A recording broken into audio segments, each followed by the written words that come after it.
there's a different way to live.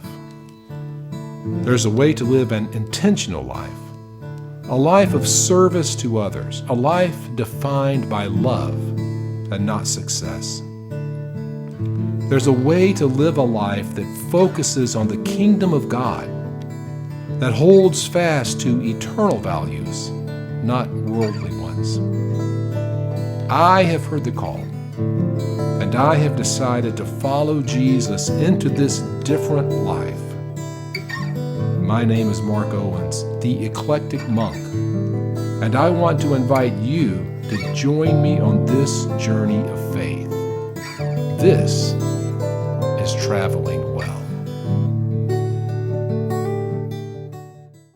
We left Atlanta heading north up 75, stopping at Buc-ee's in Calhoun, Georgia, so Jamie could say she's finally been there. We finally got into Chattanooga, checked into our room, and settled in for a night. It's been a long day. I woke up really early on Saturday morning, and I have to say, felt pretty strange knowing that I was disconnected from the life that I had been living for so long and was trying to connect to this new adventure that laid out in front of us. Of course, the first thing I was going to do was get some relaxation and enjoy just spending some time with my wife, adventuring and exploring, something we've been doing for 40 years. Chattanooga is only 2 hours up the road from us, but we've never really spent a lot of time there. I was looking forward to seeing the attractions and exploring around, seeing what we could find. After a wonderful breakfast at the Bluegrass Cafe, which I would highly recommend, it was off to Lookout Mountain. We headed up to that famous place that everyone has been tempted to see. You got it. We were off to Rock City. Rock City was an attraction that was built by Carter and Frida Garnett. It opened in 1934. Carter Garnett invented the first mini golf course. He went out and sold those around the country.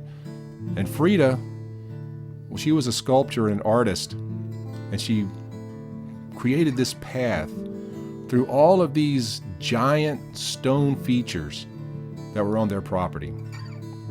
As you walk through, you can't help but be amazed at these rocks. See, my claustrophobia is kicking in just a little bit. If I had to be in there and that was a longer thing, I would feel claustrophobic. As you can see, some of the path is really, really narrow and a lot of stairs, but there are accessible alternate pathways to get you out to Lover's Leap, to the big overlook. But we enjoyed just meandering through. We went early in the morning. We got there about 9:30. They open at 9. And so it was relatively empty as we explored. As you can see, you can look out over the valley and Lover's Leap. From that point, you can see 7 states. And you can actually see, on a clear day, 7 states. The High Falls waterfall is actually man-made. I didn't know that. But it was created just for the aesthetic effect. The rest of the garden is exactly as it's been since God put it there a long, long time ago. And the view from Lover's Leap across the valley is pretty amazing. And then there's the art that's scattered around. I love this giant holding up the rock. The sun burst through at exactly the right moment. Toward the end of your journey, you get to Fairyland's cavern. And this was Frida Garnett's love child. She grew up in Germany and had a love for the German fairy tales. And so they actually employed an artist named Jesse Sanders from Atlanta who came up and created these incredible sets with all of the gnomes and the different fairy book tales. As you walk through, They were using black light and fluorescent paint. And this was, again, back in the late 40s and 50s. And it's really, really effective. In fact, Walt Disney visited Fairyland, and they believe that he was inspired by it to create some of his rides like Peter Pan and some of the others. It's a really, really cool thing, and I would highly suggest that you don't miss it as you go through. But finally, we were done. The gnomes bade us farewell as we headed back out of Fairyland into the sunshine and got ready to depart from Rock City. I'd only been there once before. It was a long, long, long time ago, and I was really impressed and enjoyed the time we were there. I would highly suggest getting up there to see it, just like they say on all those barns.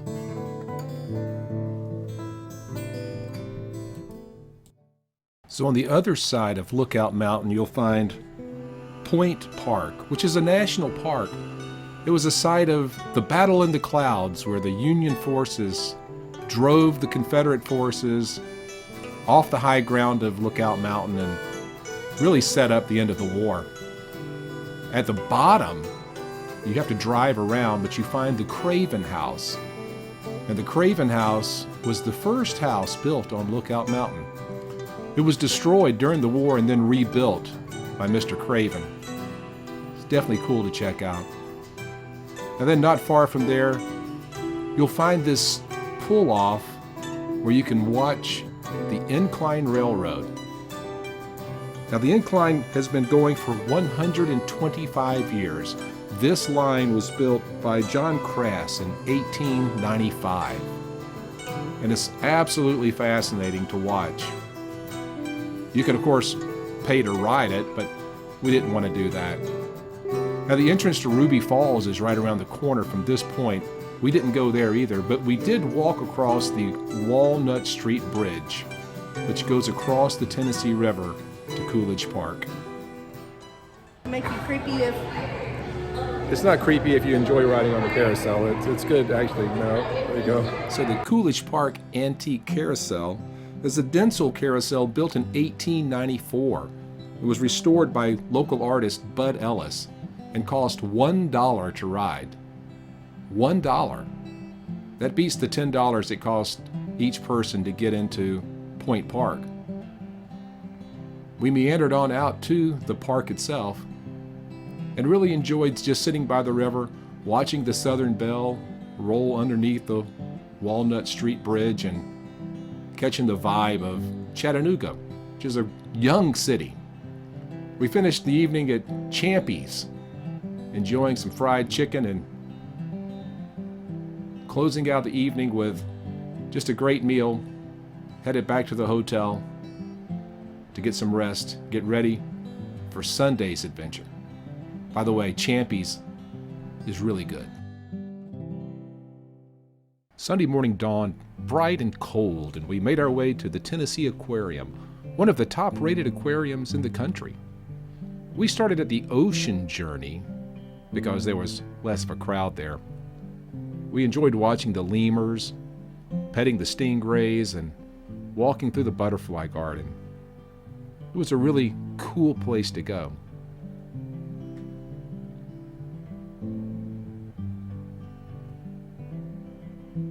After we walked past the penguins, we came into the main aquarium where we just enjoyed sitting and watching the sharks, the turtles, and the fish, and having a lovely conversation with a lady from Australia who looked like she was ready to give birth any day, but actually had another month or so to go. It was just a great time, enjoying being around people again after the last couple of years. And I really thought these jellyfish were fascinating to watch. Of course, I'd hate to run up on one of them out in the ocean somewhere. After we finished the ocean journey, we moved next door to the river journey. The otters were unfortunately lying asleep in a pile, but there were plenty of alligators and sturgeon and exhibits that demonstrate life from the rivers all around the world. It's a really cool place, but it was starting to get crowded. Jamie and I were ready to go find something to eat. As we made our way back out into the cold morning, we were greeted by more life. This group of birds was hanging out in a bush. I love birds. And I love fish. It was a good time. We had lunch at Acropolis, which was awesome. Best gyro ever. And then we made our way just around the corner and found the Silverdale Confederate Cemetery, located between an interstate and a hotel. There's 155 Confederate soldiers who died in a nearby hospital during the Civil War buried here. And it's really an interesting little spot to find. Just around the corner, well, we struck gold and found McKay's. Now, if there's anything I love, it's used books, comic books, and vinyl records. And my wife, well, she's not so much into comic books and vinyl records, but boy, she loves books. I'd like to say we got out of there unscathed, but we found some treasures. I'll go back. It was fantastic. We headed over to Aigo, Tokyo on the other side of the river, where we discovered everything about Japanese pop culture in one place. And after a cup of coffee from Mean Mugs, we headed back to the room where we cooked dinner and settled in to watch the Los Angeles Rams beat the Cincinnati Bengals in the Super Bowl. Sunday came to an end all too soon, but it was a really, really great day. Well, Monday morning happened way too soon, and it was time to check out from Bode, the hotel we had stayed at. It was a trendy, cool little industrial hotel, and it was very clean. Staff was great. We like B&Bs better, so I'm not sure I'd stay there again, but it was nice to have the kitchenette, and the bed was very comfortable. And of course, the location couldn't be beat. So, I'd recommend it, if that's what you're looking for. We made our way down to Summerville, Georgia, and discovered Roy's Grill. It's been there since 1934, 88 years. Can't say this was the best meal I ever had, but the service was great, and the atmosphere was really, really cool. You gotta stop and check out this place. And right around the corner was the John Ross house. He was a Cherokee chieftain, and it's all part of the Trail of Tears story. We continued south, down through Summerville, Georgia, and stopped at Sloppy Floyd State Park. I'd never been there before, but we'd wanted to check it out, and it was really cool. I like it a lot. I'll go back. We enjoyed hiking up the trail to the marble mine, and then we made our way down to the lake, where we sat and enjoyed our lunch, watching the blue heron hunt for his along the shore. Just a really, really nice state park. A hidden gem, they say. Finally, we stopped in Rome, Georgia, and hit our favorite little bakery, the Honeymoon Bakery, where I got a cream horn and everyone else got cream puffs and cupcakes. I love this place. And just like that, the weekend was over, and we were home.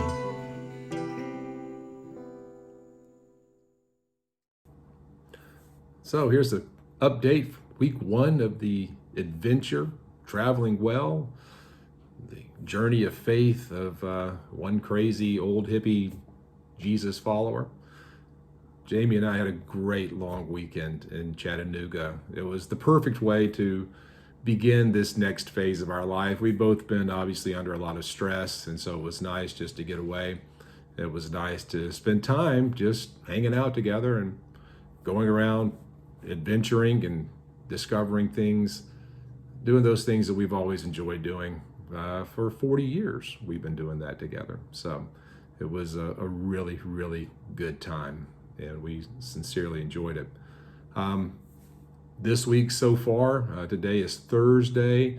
I've been editing video, been taking care of a lot of loose ends, taking care of getting phones switched over, doing some stuff with the car. I did go out on my first Uber Eats adventure on Tuesday. The app was bothering me. You signed up, but you haven't done anything yet. So I felt like I needed to at least go, appease the algorithm.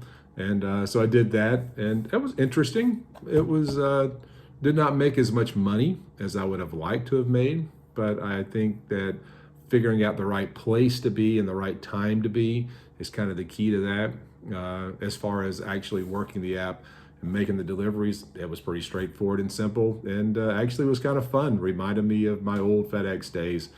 Picking up and delivering is easy. So we'll see how that goes. Still moving forward. I'll be getting my fingerprints next week and starting my school bus driving training on the 28th. All of that is in the works and moving forward. So,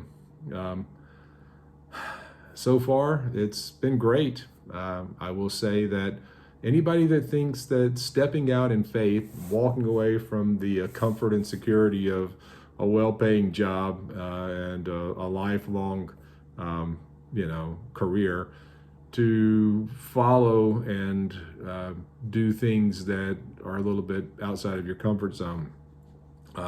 You don't understand the anxiety and the moments of panic that you go through. But one of the really cool things that happened as we were actually going up to Chattanooga on Friday, my last day of work, I left around lunchtime and came home.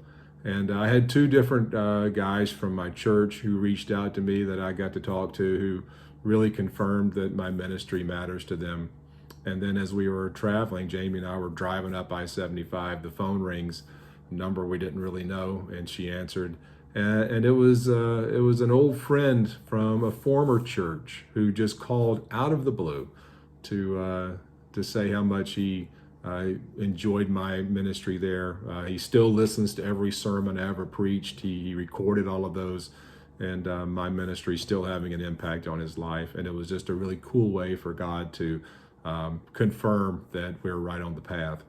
And then when we're in Chattanooga, and I didn't get any video of this place, it's right next to the Incline Railroad. So when you see the Incline Railroad, there's a little gift shop, Mountain Craft or something like that. It's actually part of the house that Ruby Falls is named for, lived in. And the family still owns it. And we met an 80-year-old woman named Janice who worked in that store. And Janice left the Methodist Church and became an evangelical Christian around the age of 70 and is a very strong believer. And we just had the best conversation with her as we talked about how important our faith is and how important it is that our faith be real. And she was a real encouragement to us. And again, was a confirmation that we really are on the right path. This is where God wants us to be. I'm expecting sometime in the near future to turn a corner and for some opportunity to show up that's going to fill in the gaps. I'm working on creating as many revenue streams as I can. And so be watching for the updates. I've got some ideas for the website that hopefully will interest you and will help me again to generate some of that income that I need to keep the lights on and keep life moving forward. So I did it.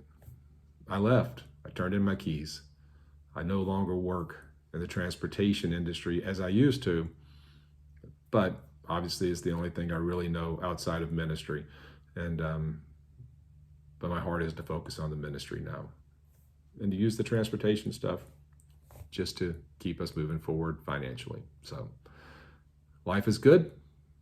Waiting on the storms to roll in tonight and getting ready to start planting the garden. It's that time of year. Until we meet again, travel well, enjoy the journey, and don't forget, you're always, always loved. See you next time. So I do appreciate you watching. I hope you enjoyed that. If you'd leave a comment, that'd really help me out.